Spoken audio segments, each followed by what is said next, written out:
அனைவருக்கும் வணக்கம். இந்தியா முழுக்க சாதி ஆணவ படுகொலைகள் நிகழ்ந்தவண்ணம் இருந்துகிட்டே இருக்கு.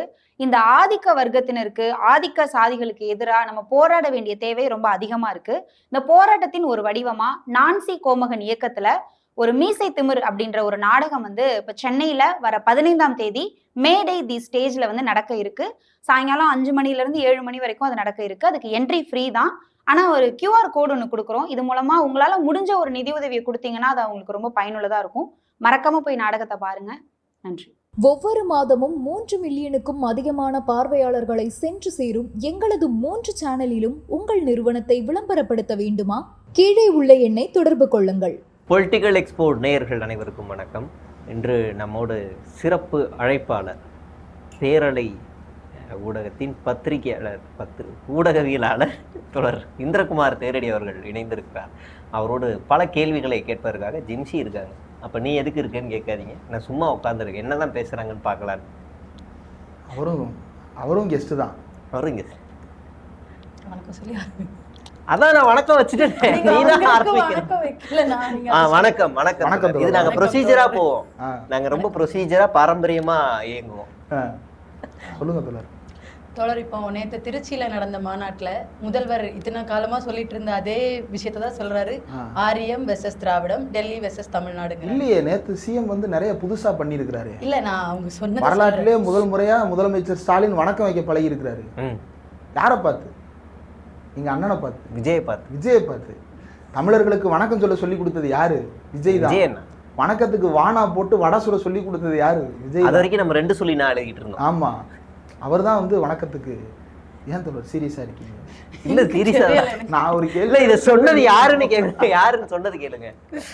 இது சொன்னது விஜய் இல்ல, சீமான் இல்லையா? நீங்க சொன்னீங்க, அவங்க கன்ஃபியூஸ் ஆயிட்டாங்க. சீமானா? ஆமா ஆமா. இது சீமான் சொல்லியிருக்காரு. அதுக்கு உங்களுடைய பதில் என்ன அப்படின்னு கேட்கும். என்ன, அதாவது சீமான் என்ன சொல்லியிருக்கிறாரு? அதே வடை, எடப்பாடி சுட்ட வடை, விஜய் சுட்ட வடை, இது டெல்லிக்கும் இதுக்குமான தேர்தல் இல்லை, ஆரியத்துக்கும் இதுக்கும் இல்லை அப்படின்னு அதே வடை அவர் சொல்லியிருக்காரு. ரொம்ப ரொம்ப தெளிவான தேர்தல் இந்த தேர்தல். இதுக்கு முன்னாடி எல்லா எலெக்ஷன்லையும் டெல்லியை தப்பாக சொல்கிறாங்க, அந்த மாதிரி மாற்றி மாற்றி கூட பேசுவாங்க. முதல் முறையாக தமிழ்நாட்டு எலெக்ஷனில் டெல்லிக்கு எதிரான ஒரு அணி, அப்புறம் டெல்லிக்கு ஆதரவான ஒரு அணி அப்படின்னு சொல்லிட்டு 2 அணியாக ஸ்பிளிட்டப் ஆகிருக்கு அப்படின்னு தான் பார்க்க வேண்டியது. ஒன்று தாவேக்கா, இன்னொன்று நாம் தமிழர், இன்னொன்று என்டிஏ. 3 வெவ்வேறு பேனரில் இருந்தாலும் எங்களுக்கு முதலாளி ஒருத்தர் தான், எங்களுக்கு ஓனர் ஒருத்தன் தான் அப்படின்றத நிரூபிச்சிருக்கிறாங்க. இப்போ பார்த்தீங்கன்னா நம்ம வீட்டில் இந்த உப்பு போடுவோம். இந்த உப்பு, அப்புறம் கோதுமை மாவு, மைதா மாவு, ரவை எல்லாம் வெவ்வேறு பிராண்டு நேமில் இருக்கும். ஆனால் கம்பெனி பார்த்தீங்கன்னா எல்லாமே ஐடிசியாக தான் இருக்கும். உப்பு பேர் வேறு இருக்கும், ஆனால் கம்பெனி ஐடிசியாக இருக்கும். அது மாதிரி கோதுமை மாவு பார்த்தீங்கன்னா ஆசீர்வாது அந்த மாதிரி பேர் வச்சுருப்பாங்க, ஆனால் ஓனர் யாருன்னு பார்த்தா ஐடிசியாக இருக்கும்.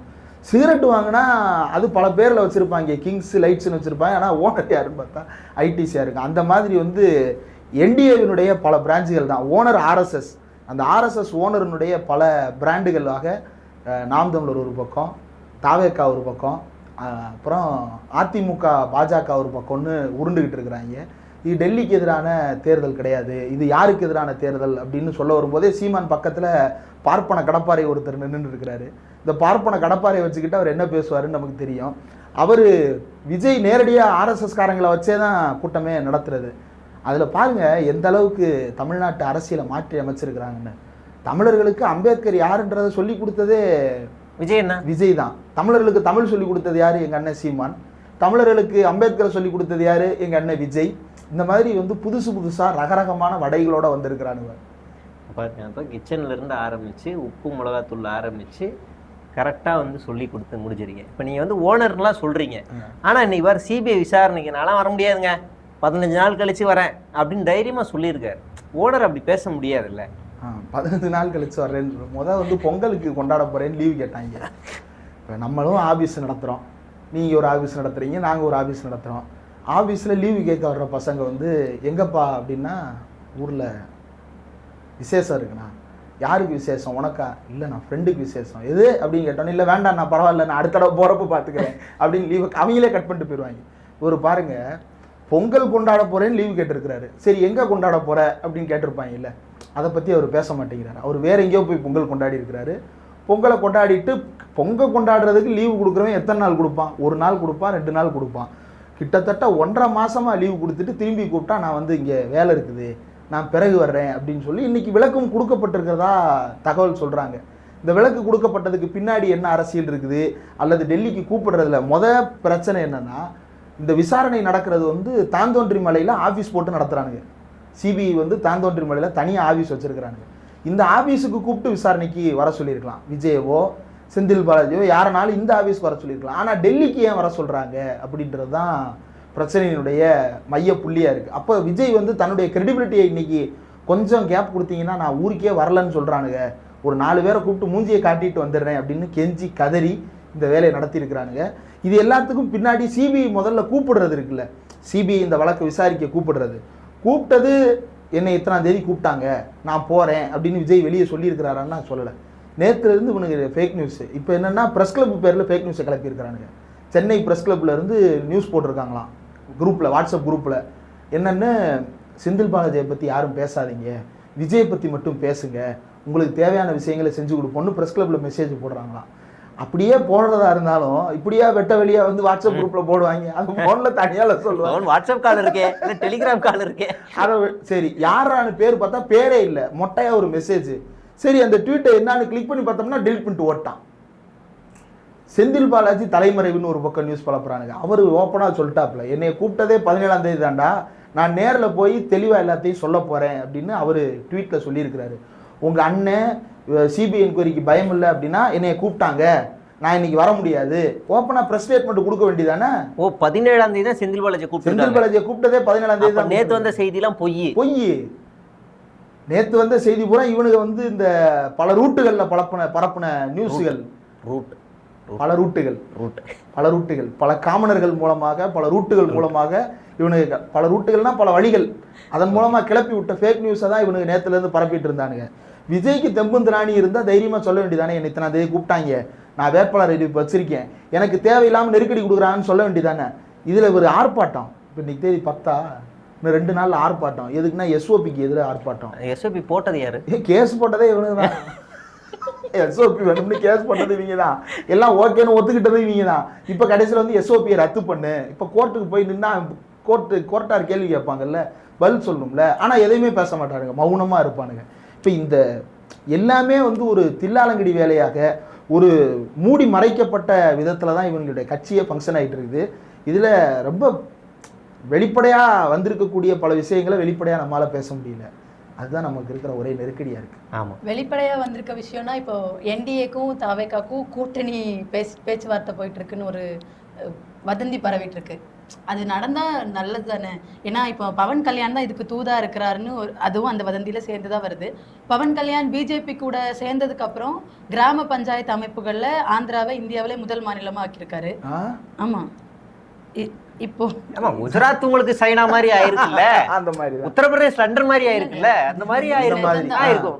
இந்தியா விஸ்வகுருவான மாதிரி அந்த மாதிரி ஆயிருக்கும். கேரளாவும் தமிழ்நாடும் 2வது 3வது இடங்கள்ல இருக்கு. இப்போ விஜய் வந்து என்டிஏ கூட்டணி கூட போனார்னா பவன் கல்யாண் மாதிரி ஒரு வளர்ச்சியை கொண்டு வர ஒரு தலைவரா ஏன் இருக்க மாட்டாரு? பவன் கல்யாண் வளர்ச்சி என்னை கொண்டு வந்தாருன்னு எனக்கு தெரியல.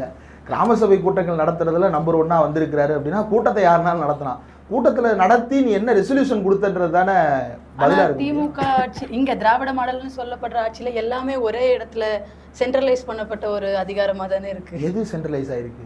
எல்லாமே சென்னைங்கிற ஒரு இடத்துக்கு மட்டும் கிடைக்கிற வளர்ச்சியா இருக்கிற மாதிரி இருக்குல்ல. அப்படி எனக்கு தெரியலையே. இப்போ டைடல் பார்க் வந்து சென்னையில் மட்டும் இல்லை, தமிழ்நாடு முழுக்க பெருவாரியான மாநகராட்சிகளில் நியோ டைடல் பார்க்குன்ற வளர்ச்சி திட்டங்களை உருவாக்கியிருக்கிறாங்க. சிப்கோ, சிப்காட்டு, எல்காட்டு இதெல்லாம் வந்து எல்லா ஊர்லேயும் தான் இருக்குது. எனக்கு தெரிஞ்சு மாவட்டத்துக்கு ஒரு சிப்காட் இருக்குது, மாவட்டத்துக்கு ஒரு சிட்கோ இருக்குது. 32 என்னமோ உருவாக்குனதா சொன்னார். ஆமாம், நேற்று கூட அதை மேடையில் பேசினார். கரெக்ட், அவ்வளோ உருவாக்கி இருக்கிறாங்க. இப்போ இவர் வந்து எது வந்து சென்னையில் மட்டுமே குவிஞ்சிருக்கு அப்படின்னு தெரியல. இப்போ துறைமுகத்தை சென்னையில் வைக்க முடியும்னா துறைமுகத்தை சென்னையில் மட்டும்தான் வைக்க முடியும். இப்போ திருச்சியில் ஏன் துறைமுகம் இல்லை அப்படின்னா, திருச்சிக்கு வந்து அந்த பழைய யூடியூப் விட்ட வீடியோ கட்டளை முதல்ல திருச்சியில் உருவாக்கு, அதுக்கப்புறம் துறைமுகத்தை கொண்டு வா அப்படின்னு வேணால் கோரிக்கை வைக்கலாம். பரவலான வளர்ச்சி எல்லா இடத்துலையும் தான் இருக்குது. எனக்கு தெரிஞ்சு சமீபத்தில் வெளியான ரிப்போர்ட் வரைக்கும் தனிநபர் வருமானம்னு கணக்கு எடுத்துக்கிட்டோம் அப்படின்னா தமிழ்நாட்டிலே குறைவான தனிநபர் வருமானம் இருக்கிறது திருவாரூரில். ஆனால் அது உத்தரப்பிரதேசத்தோட அதிகம். உத்தரப்பிரதேச மாநிலத்தினுடைய தனிநபர் வருமானத்தை விட தமிழ்நாட்டிலேயே கடைசி நிலையில் இருக்கக்கூடிய ஒரு மாவட்டத்தின் தனிநபர் வருமானம் அதிகமாக தான் இருக்குது. அப்போ எது நீங்கள் எதை சென்ட்ரலைஸ் பண்ணியிருக்கிறாங்கன்னு சொல்கிறீங்க? இப்போ 24வது இடத்துல இருந்துச்சு ஆந்திரா. பவன் கல்யாண் அந்த திட்டத்தை கொண்டு வந்ததுக்கு அப்புறம் முதல் இடத்துக்கு கொண்டு வந்திருக்காரு. 60 ஆண்டு கால 70 ஆண்டு கால திராவிட ஆட்சிகள்ல இது முதல் இடத்துக்கு வரல. இல்ல முதல் இடத்துல என்ன செஞ்சிருக்கிறாரு? அவுட்கம் என்ன? அவுட்புட் நேரடியா இப்போ பஞ்சாயத்து அமைப்புகளுக்கு அதிகாரத்தை கொடுத்து நேரடியா மக்களுக்கு என்ன தேவைங்கிறத கொண்டு சேர்க்கிறாரு. என்ன செஞ்சிருக்கிறாரு? என்ன செஞ்சிருக்காருன்னு அதுதான் சொல்ல மாட்டாங்க. மக்களுக்கு அதிகாரம் கொடுத்தார், எப்படி கொடுத்தார், என்ன செஞ்சு கொடுத்தார், அவரை பற்றி ஏதாவது பேசுவாங்களா அப்படின்னா அதை பற்றி பேசவே மாட்டாங்க. இந்தியாவிலேயே தமிழ்நாட்டில் மட்டும்தான் உள்ளாட்சியில் நேரடியாக மாற்றுத்திறனாளிகளுக்கு பிரதிநிதித்துவம் கொடுக்குற வகையில் சட்டம் இயற்றியிருக்கிறாங்க. இதுக்கு ஏதாவது பெஞ்ச் மார்க் இருக்கான்னா இதுக்கெல்லாம் ஸ்டேட் வைஸாக லிஸ்ட்டே கிடையாது. ஏன்னா தமிழ்நாடு தான் முதல் முறையாக இதை செய்யுது. அப்போ இதிலெல்லாம் பவன் கல்யாணுடைய ரோல் என்ன? அப்போ பவன் கல்யாண் செய்திருக்கிறார் அப்படின்றது வந்து ஒரு ஜும்லா. மோடி மாடல், குஜராத் மாடல் அப்படின்னு சொல்கிறது எப்படி ஒரு ஜும்லாவோ அந்த மாதிரி ஒரு ஜும்லாவை தான் பவன் கல்யாணின் பேரில் இவங்க நிகழ்த்துறாங்களே தவிர அவுட்புட் என்னன்றது சொல்லணும்ல. என்னன்னா மத்திய அரசாங்கத்தோட இணக்கமா இருந்தா தமிழ்நாட்டுக்கு நிறைய கிடைக்குமே அப்படின்னு சொல்ல வரீங்க. நிதி பகிர்வுனால சண்டை போயிட்டு இருக்க நேரத்துல அவங்க கூட ஏன் நம்ம சண்டை போடணும்? பேசாம நாமளும் அப்படி பட்டைகிட்டே அடிச்சுக்கிட்டு அவங்க கூட இருந்துகிட்டு. இப்ப பவன் கல்யாணம் இதுக்கு முன்னாடி வந்து முற்போக்குவாதியா இருந்தாரு. ஆமா. இப்ப காவியாயி இன்னொரு யோகி மாதிரி இருக்காப்ல. நாளைக்கு விஜய் அண்ணனும் யோகி அந்த மாதிரி வந்தா வாய்ப்பு இருக்கு. நினைச்சு பாருங்க, அப்படி காவிலே வந்தா எப்படி இருக்கும் அப்படின்னு. அந்த மாதிரி வந்துட்டா வேந்தன் கெட்டப்ப என்ன மறக்க முடியல, புது கெட்டப்பலாம் வேண்டாம். அப்படி வந்துட்டா தமிழ்நாடு சொர்க்கமாயிரும்ல, இணைச்சிடலாம், டெல்லி மாதிரி வளர்ச்சி ஆயிரும் அப்படின்னு இவங்க வந்து ஃபீல் பண்றாங்க. ஏன் சண்டை போட்டுக்கிட்டு இருக்கணும்? அதான கேள்வி. ஓகே தமிழ்நாடு வந்து டெல்லியோட ஏன் சண்டை போடாம இருக்குது அப்படின்னா, சண்டை போட்டுட்டு இருக்குது. நீ ஒரு மானம் கெட்ட பையன், நீ ஒரு வெக்க கெட்ட பையன், அவன் என்னத்தால் அடிச்சாலும் வாங்கிட்டு நிற்ப.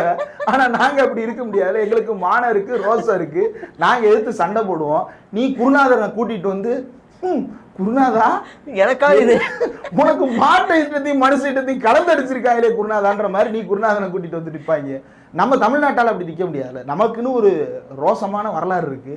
அந்த வரலாறை வந்து நம்ம தொடர்ந்து நினைவு கூறுறோம். இப்போ ஸ்டாலின் மேடையில் பேசும்போது என்ன சொல்றாரு? ஒரு திட்டத்தை பற்றி சொல்றாரு, மகளிருக்கு உரிமை தொகை கொடுக்குற திட்டத்தை பற்றி சொல்லும்போது, இந்த திட்டத்தை யாராலையும் இனிமேல் நீக்கவே முடியாது, வேணும்னா அதிக பணம் கொடுக்குறேன்னு ஒருத்தன் சொல்லுவானே தவிர யாருமே இந்த திட்டத்தை நீக்க முடியாது. அந்த திட்டத்தை நீக்கணும்னு உனக்கு ஒரு துணிச்சல் வந்தா உன் வீட்டில் இருக்கிற உன்னுடைய வீட்டு பெண்களே வந்து உனக்கு எதிராக நிற்பாங்க. அந்த பயம் இருக்கின்ற வரையில் ஸ்டாலின் தான் ஆளுகிறான் அப்படின்னு ஒன்று சொல்றாருல. இந்த பெண்களுக்கான அந்த 1000 ரூபாய் மட்டுமே எடுத்துப்போமே. ஏன்னா இதை வச்சு தான் இந்த எலெக்ஷனில் வந்து ப்ளே பண்ண போகிறாங்க. நான் 2000 கொடுக்குறேன், நான் 2500 கொடுக்குறேன், நான் 10,000 கொடுக்குறேன், நான் இன்னொரு 15,000 கொடுக்குறேன்னு கூட எவனாவது ஒருத்தர் அறிவிக்கிறதுக்கு வாய்ப்பு இருக்குது. இப்போ இப்படி சொல்லிகிட்டே இருக்கிறானுங்களே, நான் அவ்வளவு காசு தரேன், இவ்வளவு காசு தரேன்னு. இவ்வளவு காசும் நீ கொடுக்குற அப்படின்னா அதற்கு பின்னணி என்ன, அது என்ன காரணத்திற்காக கொடுக்குற அப்படின்றதையும் நம்ம யோசிச்சு பார்க்கணும்ல. இப்போ தமிழ்நாடு அரசு 1000 ரூபா கொண்டு வந்து கொடுத்தது மகளிர் உரிமை தொகைன்னு.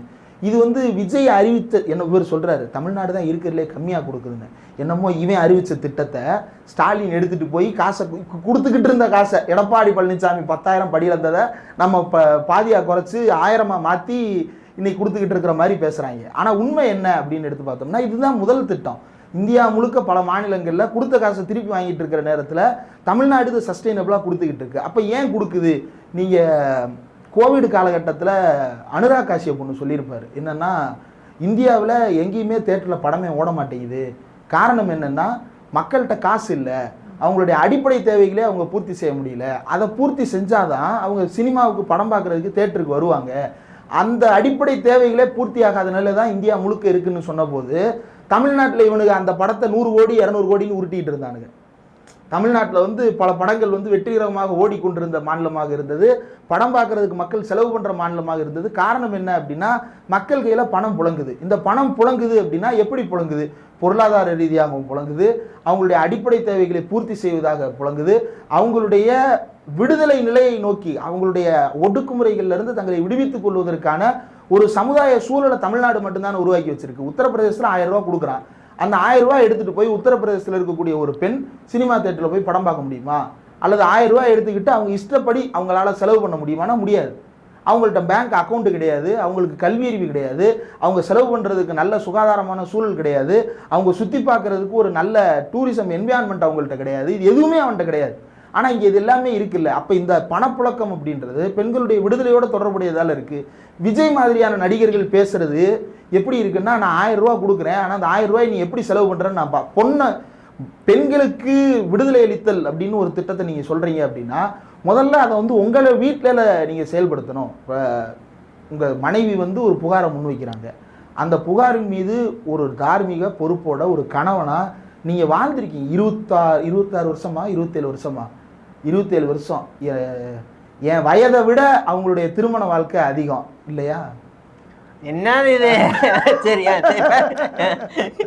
இல்ல, என் வயதுக்கு நிகரான திருமண வாழ்க்கையை சொல்லிக்கிறேன். எனக்கும் உங்க எக்ஸ்பீரியன்ஸ் என்னோட ஏஜ் அதான். நம்மலாம் வந்து நம்ம பிறக்கும் போது அவங்க கல்யாணம் பண்ணவங்க அப்படி இல்லையா? அப்படி கல்யாணம் பண்ணி இவ்வளவு வருஷம் வாழ்ந்துருக்கிறாங்க. அந்த வாழ்க்கைக்கு ஒரு மரியாதை கொடுக்கணும்ல. அந்த மரியாதை கொடுக்குறவராக இருந்திருந்தா இந்நேரம் அவர் வந்து அவருடைய மனைவி மீது வந்த புகார்களுக்கு அவர் பதில் சொல்லியிருக்கணும். இப்போ முதலமைச்சர் ஸ்டாலின் மேலே அவருடைய மனைவி குறித்து நிறைய கேள்வி கேட்பாங்க. உங்கள் வீட்டில் வந்து கோயிலுக்கு போகிறாங்க, யாகம் பண்ணுறாங்க அப்படின்னா, என்னுடைய கடவுள் மறுப்புன்றது என்னுடைய கொள்கை. ஆனால் அதை நான் இன்னொருத்தர் மேலே திணிக்க மாட்டேன். அவங்களுக்கு அது பிடிச்சிருக்கு, அவங்க அதை செய்கிறாங்க. அவங்களும் அவங்களுடைய கொள்கையை என் மேலே திணிக்கிறது இல்லை, அவங்க இன்னொருத்தர் மேலே ஒடுக்குமுறை நிகழ்த்துறது இல்லை. அப்போ அது வரைக்கும் சந்தோஷம் அப்படின்னு சொல்லிட்டு அவர் பதில் சொல்கிறாருல்ல. தன்னுடைய மனைவி மீது வர்ற கேள்விகளுக்கு அவர் பதில் சொல்கிறாருல்ல. தன்னுடைய குடும்பம் ஒன்றும் இல்லை. போன எலெக்ஷன் அப்போ ஸ்டாலினுடைய மகள் வீட்டில் வந்து ரெய்டு விட்டாங்க, செந்தாமரை வீட்டில் ரெய்டு விட்டாங்க. ரெய்டுக்கு வந்து உதயநிதி ஸ்டாலின் பேசுகிறாருல, என்ன தைரியம் இருந்தால் எங்கள் வீட்டுக்கு வா, என் வீட்டில் வா ரெய்டு பண்ணு, எங்கள் அப்பா வீட்டுக்கு வா ரெய்டு பண்ணு, அது என்னடா பெண்கள் வீட்டுக்கு போய் ரெய்டு பண்ணி பயமுறுத்துகிற வேலை அப்படின்னு சொல்லிட்டு ஓப்பனாக சேலஞ்ச் பண்ணுறாருல. தன் வீட்டில் இருக்கக்கூடிய ஒரு பெண்ணுக்கு ஒரு அட்டாக் நடக்குது அப்படின்னா அதை தடுக்கிறாருல, முன்னாடி நின்று அந்த அட்டாக்கை தான் பேரில் வாங்குறாருல. ஆனால் இவர் என்ன பண்ணுறாருன்னா விர்ச்சுவல் வாரியர்ஸை வச்சு அவன்லாம் ஒருத்தே இல்லைடா, அடிங்கடா, நீங்கள் போட்டு சாத்துங்கடா அப்படின்னு சொல்லி தூண்டில விட்டுட்டு இருக்கிறாரு. அப்போ இவர் பேசுறது எப்படி சரியான அரசியலாக இருக்கும்? இன்னொன்று, தமிழ்நாடு டெல்லி எதிர்த்து பேசுது அப்படின்னா, டெல்லி வந்து என்ன சொல்லுது, தமிழ்நாடு என்ன சொல்லுது? இப்போ நீ பின்னாடி படம் வச்சிருக்கிறாரு. என்னென்ன படம் வச்சிருக்கிறாரு? அம்பேத்கர் படம், வேலுநாச்சியார் படம், காமராஜர் படம், பெரியார் படம், இன்னொரு தெரியாரு அஞ்சலி அம்மாள் படம். இந்த 5 பேருமே ஏகாதிபத்தியத்துக்கு எதிராக பேசினவங்க தான். காமராஜர் வந்து தமிழ்நாட்டினுடைய வளர்ச்சிக்கு நேருகிட்ட சண்டை போட்டு சத்துணவு திட்டத்தை காமராஜர் போய் 5 ஆண்டு திட்டத்தில் ஒரு பகுதியாக சேர்த்துக்கிட்ட சொல்லும்போது அன்றைய அதிகாரிகள் வந்து இந்த திட்டத்தை செயல்படுத்தாதீங்க, சோறு போட்டு காஸ்ட்டை வேஸ்ட் ஆக்காதீங்க, வேற ஏதாவது நல்ல திட்டம் கொண்டுருவாங்க அப்படின்னு காமராஜர்கிட்ட சொன்னாங்க. காமராஜர் அதெல்லாம் ஒரு எதுவும் வேண்டாம், எனக்கு என் மாநில மக்களுக்கு எப்படி சோறு போடணும்னு எனக்கு தெரியும்னு காமராஜர் சண்டை போட்டு அந்த திட்டத்தை நடைமுறைப்படுத்தினார். இதை காமராஜருடைய அன்றைக்கு கல்வித்துறை அதிகாரியாக இருந்த நேத்து சுந்தரவடிவேலு டைரக்டாக தன்னுடைய புத்தகங்களில் பதிவு பண்ணுறாரு. ஒன்றிய அரசு அதிகாரிகள் எப்படி காமராஜரின் திட்டத்தை முடக்க பார்த்தாங்க, காமராஜர் எப்படி அதை செயல்படுத்தினாருன்றதை நேத்து சுந்தரவடிவேலு பதிவு பண்ணுறாரு. சரி, சுந்தரவடிவேலு விடுங்க. அஞ்சலி அம்மாள் யாருக்கு எதிராக போராடினாங்க? பிரிட்டிஷுக்கு எதிராக போராடினாங்க. பிரிட்டிஷுக்கு எதிராக போய் லண்டனில் போராடாமல் இங்கேயம்மா போராடுறேன்னு எவனா ஒருத்தன் கேட்டான்னா அது லூசுத்தனமான கேள்வி இல்லையா? இவர் கேட்குறது அப்படி தானே இருக்குது. டெல்லிக்கு எதிராக போராடுறதுன்னா டெல்லியில் போய் போட்டியிடுங்க, இங்கேயும் போட்டியிடுறீங்கன்னு கேட்குறது வந்து ரொம்ப முட்டாள்தனமான சிந்தனை போக்கு. டெல்லின்றது குறியீடு. எதற்கான குறியீடு? அதிகாரத்திற்கான குறியீடு. டெல்லியை எதிர்ப்பது என்பது அதிகார ஏகாதிபத்தியத்தை எதிர்ப்பது. பெரியார் சாகிற வரைக்கும் எதுக்கு எதிராக போராடினாரு? டெல்லியிலிருந்து தமிழ்நாட்டிற்கு எல்லா விதத்திலும் சுதந்திரம் வேண்டும்னு போராடினாரு. அந்த மாதிரி நீ ஏதாவது பேசியிருக்கியா? சரி, அஞ்சலி அம்மாள் எடுத்து விட்டுரு, வேலுநாச்சியார் எடுத்துப்போம். வேலுநாச்சியார் என்ன பண்ணாங்க? பிரிட்டிஷுடைய ஏகாதிபத்தியத்துக்கு எதிராக தானே போராடினாங்க. அஞ்சலி அம்மாவை வந்து நீ ஏமா இங்கே போராடுறீங்க, பிரிட்டிஷ்காரன் டெல்லியில் தானே இருக்கிறான், நீங்கள் டெல்லிக்கு படையை திரட்டிட்டு போங்க, ஏன் தமிழ்நாட்டில் உட்காந்து போராட்டம் பண்ணிட்டு இருக்கீங்க, தேவையில்லாமல் தமிழர்களை ஏமாத்தாதீங்கன்னு ஒருத்தன் போய் அஞ்சலி அம்மா வேலுநாச்சியார்கிட்ட சொன்னா வேலுநாச்சியார் வாள் எடுத்து வகுந்துரும். அம்பேத்கர் எதுக்கு எதிராக போராடினார் கடைசி வரைக்கும்? அம்பேத்கர் சட்டமன்றமும் நாடாளுமன்றமும் 2 அதிகார அமைப்புகள். இந்த 2 அதிகார அமைப்புகளுக்கும் என்னென்ன அதிகாரங்களில் செயல்படணுன்றதை நான் தெளிவாக பிரிச்சிருக்கேன். ஒன்று இன்னொன்றுக்கு கீழ்ப்பட்டதோ ஒன்று இன்னொன்றுக்கு மேல்பட்டதோ கிடையாது. யாரும் யாருக்கும் அடிமை கிடையாது, யாரும் யாருக்கும் தலைவனும் கிடையாது. 2க்குமே தனிப்பட்ட அதிகார வரம்புகள் இருக்கு. 2மே சம அந்தஸ்து கொண்ட அமைப்புகள். அப்படி செயல்பட்டாதான் மக்களுக்கு உண்மையான ஜனநாயகம் போய் சேரும்னு அண்ணல் அம்பேத்கர் நாடாளுமன்றத்தில் பேசியிருக்கிறாரு. அப்போ அம்பேத்கரும் டெல்லிக்கு எதிராக தானே பேசியிருக்கிறாரு. டெல்லியில் இருக்கக்கூடிய நாடாளுமன்றம் மாநில சட்டமன்றங்களை ஒடுக்கக்கூடாதுன்னு அம்பேத்கர் பேசியிருக்கிறாருல. நீ பின்னாடி நிப்பாட்டி இருக்கிற 5 பேருமே டெல்லியிலிருந்து எப்போதெல்லாம் ஏகாதிபத்தியம் நிகழ்த்தப்பட்டதோ அப்போதெல்லாம் அதை எதிர்த்து போராடியவர்கள். ஆனால் நீ வந்து நேரடியாகவே டெல்லியை பற்றி பேசாத, தமிழ்நாட்டை பற்றி பேசு, அப்போ டெல்லியில் போய் போட்டியிடு. என்ன நாடாளுமன்ற தேர்தல் நடக்குதா? சரி, நடக்கிறது சட்டப்பேரவை தேர்தல் தான். தமிழ்நாட்டினுடைய பட்ஜெட் மேப் எடுங்க. அந்த பட்ஜெட்டில் வந்து தமிழ்நாட்டுக்குன்னு ஒரு டயக்ராம் போட்டிருப்பாங்க. 100 ரூபா வருமானம் வருதுன்னா அந்த 100 ரூபா எப்படி வருதுன்னு போட்டிருப்பாங்க. அந்த 100 ரூபாயில் 44 ரூபா தமிழ்நாட்டினுடைய நேரடி வரி வருவாய். தமிழ்நாடு அரசாங்கமே நேரடியாக, அதாவது பத்திரப்பதிவு, அதுக்கப்புறம் சின்ன சின்ன வரிகள், உள்ளாட்சித்துறையின் மூலமாக வரக்கூடிய வரிகள், இது எல்லாத்துலேருந்து ஒரு 44 ரூபா வருது. மீதி இருக்கக்கூடிய இதில் ஒரு 6-7% வந்து வரி அல்லாத வருவாயிலிருந்து வருது. அப்போ 50 ரூபா தமிழ்நாடு சொந்தமாக சம்பாதிக்குது. மீதி 50 ரூபா யார் கொடுக்கணும்? ஒன்றிய அரசாங்கம் கொடுக்கணும், நம்மகிட்ட இருந்து வசூல் பண்ணிட்டு போன டேக்ஸில். அப்படி கொடுக்கறதுல ஒரு 12% தான் அவன் வந்து நேரடியாக சென்ட்ரல் டேக்ஸ்லேருந்து பிரித்து கொடுக்குறான். அது போக மீதி ஒரு 6% அவன் என்ன பண்ணுறான்னா மானியங்கள் மூலமாக கொடுக்குறான். இன்னும் 30% வர வேண்டியது இருக்குது. இந்த 30% நம்ம கடன் வாங்கி செலவு பண்ணுறோம். அப்போ இந்த 30% கடனுக்கு நம்மளை தள்ளுறது யாருன்னா ஒன்றிய அரசு. அவங்க அந்த 30% கொடுத்தாங்கன்னா இந்த கடன் வாங்க வேண்டிய தேவையில்லை. தமிழ்நாடு சொந்தமாக 50 ரூபா சம்பாதிக்குது. மீதி இருக்கக்கூடிய 50 ரூபாயை ஒன்றிய அரசு கொடுக்கணும்ல, அதை கொடுக்காம ஏமாத்துது இல்லை. அப்போ அதை கேள்வி கேட்க வேணாமா? நீ வந்து இவர் என்னன்னா, இவர் டெல்லியோட ஏன் ரிலேட் பண்ணிக்கிறாரு அப்படின்னா, நம்ம டெல்லியில் காசு கேட்குறோம், குடுறா, ஏன் காசை குடுறா அப்படின்னு நம்ம டெல்லிகிட்ட காசை கேட்குறோம். இவர் வந்து என்ன செய்கிறாரு அப்படின்னா, இவர் வீட்டில் சங்கீதா கேட்குறாங்க, ஏன் காசை எனக்கு குடுறா அப்படின்னு கேட்குறாங்க. கொடுக்க மாட்டேன்னு சொல்கிறாரு, டெல்லியும் கொடுக்க மாட்டேன்னு சொல்கிறாரு. அப்போ டெல்லியோட ரிலேட் பண்ணிக்கிறாரு. நம்ம எப்படி சங்கீதா கேட்ட காசை கொடுக்காம இருக்குமோ அது மாதிரி டெல்லி தமிழ்நாடு கேட்குற காசை கொடுக்காம இருக்குது அப்படின்னு இவர் நினச்சிக்கிட்டு இருக்கிறாரு. எல்லாம் குடும்ப பிரச்சனை, இதெல்லாம் ஒரு பிரச்சனையா? அவங்க கொடுக்கலன்னா என்ன? நீங்கள் இது எப்படின்னா, ரகுமான் ஒரு பேட்டியில் போகிற போக்கில் சும்மா, அதுதான் அவர் இருக்கிறதுலே பெரிய அளவுக்கு அடி வாங்கினது. என்ன ஒடுக்குமுறை சாதின்னு சொல்லிட்டு, நீ கஷ்டப்பட்டு வளர்ந்தா நீ உழைச்சிடலாம், நீ உழைச்சா சம்பாதிச்சிடலாம், நீ சம்பாதிச்சா நீ வாழ்ந்துடலாம்.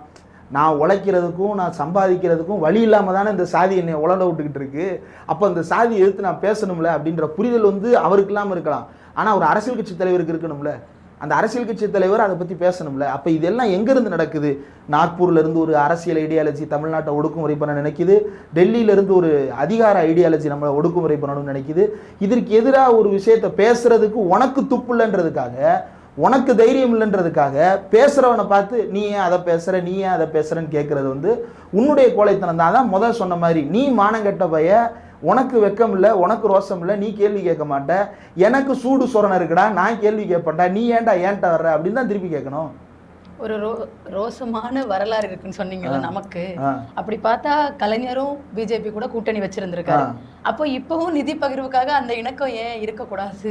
நிதி பகிர்வுக்காக கலைஞர் கூட்டணி வச்சது வந்து நிதி பகிர்வு, நான் அதை சொல்லல. அப்ப அவர் வச்ச காரணங்கள் வேற. இப்ப இதுக்காக நீங்க ஏன் நான் உங்களை கூட்டணி வைக்க சொல்லல, கொஞ்சம் இணக்கமா போலாமே. கலைஞர் காலத்துல இருந்த பாஜக என்னவா இருந்தது, இப்ப இருக்கிற பாஜக என்னவா இருக்குன்றதையும் நம்ம சேர்த்து பார்க்கணும். பாஜக இருந்து வந்த பாஜக அப்பயும் RSSல இருந்து வந்ததுதான். ஆனா அவனுக்குன்னு சில நோக்கங்கள் இருந்துச்சுல, அந்த நோக்கம் எதையுமே செயல்படுத்த விடாம நெருக்கடி கொடுத்திருந்தார்ல. அதற்கு பிறகு அதிலிருந்து பாஜக பிறழ்ந்து போகுதுன்னு தெரிஞ்ச உடனே கூட்டணியில இருந்து வெளியே வந்துட்டார்ல. அதுக்கப்புறம் அந்த கூட்டணியை வைக்கவே இல்லைல்ல. ரெண்டாவது, இங்கிருந்து தமிழ்நாட்டில் இருந்த ஒரு மாநில அரசாங்கத்தை கலைக்க சொல்லி ஜெயலலிதா ஓப்பனாக ப்ரெஸ் மீட் கொடுத்துருக்காங்க. இன்றைக்கி அந்த ப்ரெஸ் மீட்டு நீங்கள் யூடியூப்பில் தேடி பார்த்தா கிடைக்கும். நான் வந்து தமிழ்நாடு அரசாங்கத்தின் மீது புகார் சொல்லி அவங்கள கலைக்க சொல்கிறேன், பாஜக அரசு ஒத்துக்கிட மாட்டேங்குது, அதனால் கூட்டணியிலேருந்து வெளியே வரணும்னு ஓப்பனாக சொல்கிறாங்க. ஒரு மக்களால் தேர்ந்தெடுக்கப்பட்ட அரசாங்கத்தை கலைக்க சொல்லி நெருக்கடி கொடுக்குறாங்க. கலைக்க மாட்டேன்னு ஒரு ஸ்டாண்ட் எடுக்குது பாஜக அரசு அன்றைக்கு. அப்போ தமிழ்நாடு அரசுக்கு அல்லது அன்றைக்கு இருந்த திமுக அரசுக்கு ஒரு தார்மீக பொறுப்பு வருது. என்னுடைய அரசாங்கத்தை கலைக்க மாட்டேன்னு சொல்கிறாங்க.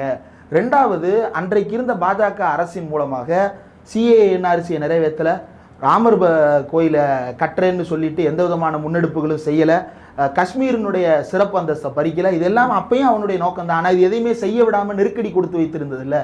அதே போல் தமிழ்நாட்டுக்கு வளர்ச்சி திட்டங்கள்னு சொல்லக்கூடிய திட்டங்கள் எல்லாத்தையும் கொண்டு வருவதற்கான வேலை பார்த்ததில்லை. ஆனால் இன்றைக்கு அதுபோல் பேச்சுவார்த்தை நடத்துவதற்கான சூழலாவது இருக்கிறதா அப்படின்னா இல்லை.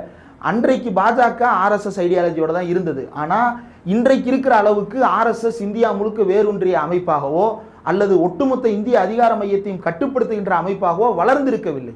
அப்படி ஒரு சூழல்ல வேறு வழி இல்லாத நெருக்கடியில் வைத்தார். அதற்கு பிறகு அந்த கூட்டணியிலிருந்து வெளியே வந்தார். அதற்கு பிறகு எந்த காலத்திலும் பாஜகவோட அவர் கூட்டணி வைக்கவே இல்லை.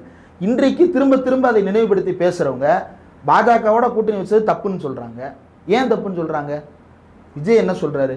திமுக தானே பாஜகவோட கூட்டணி வச்சுன்னு சொல்றாருல. அப்ப என்ன சொல்ல வர்றாரு? அது தப்புன்னு தானே சொல்ல வர்றாரு. தப்புன்னு சொல்ற, அப்புறம் டெல்லியோட சண்டை போடாதுன்னு சொல்ற. நீ என்ன சொல்ற? கூட்டணி வையின்றியா வைக்காதன்றியா? கூட்டணி வையின்னு சொல்றவனா இருந்தா சண்டை போடாதுன்னு சொல்லலாம். கூட்டணியும் வைக்கக்கூடாது, சண்டையும் போடக்கூடாதுன்னா அப்புறம் எப்படி நடக்கும்? அவர் சண்டை போடாதீங்கன்னு சொல்லல, டெல்லியை காரணம் காட்டி உங்க மேல இருக்கிற தப்பெல்லாம் மறைச்சிருக்கீங்க. என்ன தப்பு நீங்க சொல்லுங்க? ஊழல் தான் அவரோட குற்றம். என்ன ஊழல்? டாக்ஸ் எதுல இருந்து ஏதோ 30% அமைச்சர்கள் 20%, 20 சிஎம் 20%, 10 பேர் அமைச்சர் போகுது. நான் வந்தா வந்து சேராட்டோல பட்டன் வச்சிருவேன், பெண்களுக்கு வெளிநாச்சியார் படைய வச்சிருவேன், 6 சிலிண்டர் ஈரான் போரே நடந்தாலும் 6 சிலிண்டர் ஃப்ரீயா 6 சிலிண்டர் கொடுத்துருவேன். அப்புறம் வந்து மோதிரம், அது கிராமா சவரனான்னு தெரியல, ஆனால் பிறந்த குழந்தைக்கு மோதிரம், தங்க மோதிரம் கொடுத்துருவேன். இப்படி எல்லாமே அது மட்டும் வந்துச்சுன்னா வேற மாதிரி இருக்கும்ல. ஆனால் அவர் கரெக்டாக சொல்றாரு 30 20% போகுதுன்னு அவர் வந்து டேட்டாவோட பேசுவார்னு நினைக்கிறேன். நீங்கள் ஒரு மோதிரம் சும்மா ஒரு நார்மலாக ஒரு குழந்தைக்கு நீங்கள் ஒரு மோதிரம் போடுறீங்க அப்படின்னா குறைஞ்சபட்சம் 2 கிராமுக்காவது மோதிரம் போடணும். அது 2 கிராம்ல காரி இல்ல குழந்தைக்கு இல்ல நம்ம வீட்டுல நம்ம தெரியும், நம்ம குழந்தைகள் பிறக்கும் போது வாங்கிட்டு வருவாங்க சொந்தக்காரங்க. 2 கிராமா? 2 கிராம்ல 1 கிராம்ல ஒத்த கிராமுக்கு இந்த ஆட்டம் அந்த போட்டு போய் தொலை. அது அந்த குழந்தையோட சுண்டு விரலுக்கே பத்தாது, திட்டுவாங்க. ஏண்டா குழந்தைக்கு சுண்டு விரலுக்கு பத்தாத அளவுக்கு ஒரு மோதிரத்தை இப்பெல்லாம் யாரும் அதை கொடுக்கறதே இல்லை, ஏன்னா திட்டுறாங்க. பூரா கொடுத்துறது காயினா வாங்கி கொடுத்துடுறாங்க அல்லது காசா கொடுத்துட்டு போயிடுறாங்க. இப்ப அந்த மோதிரத்தை வாங்கி கொடுத்து யாரும் எங்க வீட்டுல இன்னும் கிடக்கு. சின்ன வயசுல எனக்கு வாங்கி கொடுத்த அந்த சுண்டுவரலுக்கு பத்தாத மோதிரம் வைங்க, எதிர்காலத்துல பெரிய பொக்கிஷமா இருக்கு. நான் என் வீட்டுல இல்ல, தமிழ்நாட்டுல எல்லார் வீட்லயும் அப்படி ஒரு மோதிரம் பீரோக்குள்ள பதுங்கி கிடக்கும். அதை எந்த காலத்துலயும் யாருக்கும் போட முடியாத அளவுக்கு அப்படி ஒரு மோதிரம். அதைத்தான் போட போறாங்களான்னு தெரியல. அப்புறம் இந்த பட்டன் வைக்கிறேன் அப்படின்றது உங்களுக்கு ஞாபகம் இருக்கு, மக்களுக்கு ஞாபகம் இருக்கு கண்டிப்பா. இந்த காவல் SOSன்னு ஒரு ஆப் வந்துச்சு. அது எதுக்குன்னா ஃபோன்லேயே அந்த ஆப்பை இன்ஸ்டால் பண்ணிட்டு எப்போ ஒரு பிரச்சனைனாலும் அதில் சில ஜெஸ்டர்ஸ் வச்சுருப்பாங்க. ஒரு 3 தடவை ஹார்டாக ஷேக் பண்ணிங்கன்னா SOS ஆப்பில் உடனடியாக கால் போய் இம்மீடியட்டாக 100க்கு கனெக்ட் பண்ணி அது என்ன உதவியாக இருந்தாலும் உடனடியாக செய்வதற்கான வசதியை காவல்துறை மூலமாக செஞ்சாங்க. இவன் சொல்கிற இந்த பட்டன் மாடல் இருக்குல்ல, முதல்ல தமிழ்நாட்டில் ஓடுற ஆட்டோக்களில் நீ தெம்பும் திராணி இருந்தால் ஆட்டோ பூராத்துலையும் ஒரு மீட்ரு வை முதல்ல, அதற்கு அப்புறம் நீ போய் பட்டனை வை. சரி, ஆட்டோவில் பட்டன் வைப்ப, பட்டன் எப்படி கம்யூனிகேட் பண்ணும்? பட்டன் வச்சாச்சுங்க, பட்டன் எப்படி கம்யூனிகேட் பண்ணும்? ஆட்டோவில் வச்ச பட்டனு. அப்போ அதுக்கு ஒரு நெட்வொர்க் வேணும், அல்லது கால் போகிறதுக்கான ஒரு நெட்வொர்க் வசதி வேணும். இதை தமிழ்நாட்டில் இருக்கிற எல்லா ஆட்டோலையும் நீ செய்ய போகிற. ஒரு ஆஃப்லைனு வீலோட கனெக்ட் பண்ணியிருக்கிற மீட்டரையே ஒழுங்காக வச்சு ஓட்ட முடியல தமிழ்நாட்டில், ஆனால் நீ பட்டன் வைக்க போகிற. சரி, அந்த பட்டனை வச்சா உன் விரிஞ்சவால் வாரியர் சும்மா இருப்பானுங்களா?